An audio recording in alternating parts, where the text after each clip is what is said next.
पिसनहारीची विहीर. प्राचीन भारतात बालविवाहाची प्रथा होती. याचा मोठा दुष्परिणाम म्हणजे त्या काळी मुलींना अशिक्षित ठेवले जायचे आणि एखाद्या मुलीचा पती मृत्यू पावल्यास तिला आयुष्यभर दुःख सोसावे लागे.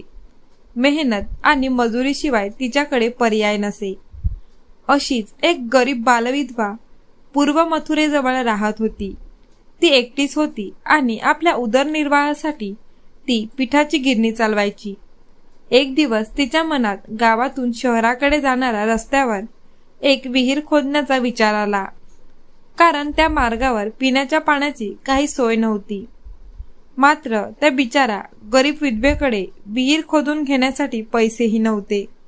शेवटी तिने विचार केला की दिवसभरात ती 2 आणे मिळवते, त्यातील 2 पैसे पाठीमागे टाकायला पाहिजेत. तिने पैसे जमवायला सुरुवात केली. असे करता करता तिने अनेक वर्ष पैसे मागे टाकले. वृद्धावस्थेत तिच्याकडे 1000 रुपये जमा झाले.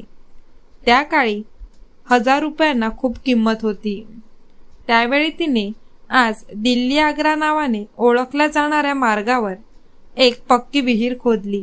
आजही ती विहीर तिच्या नावाने ओळखली जाते. लोक त्या विहिरीला पिसनहारीची विहीर म्हणून ओळखतात. त्या मार्गावर ती गरीब विधवा तिच्या पश्चात पण प्रसिद्ध आहे. लोक तिथे थांबतात, पाणी पितात आणि मनातून तिच्या कार्याचे आभार मानतात.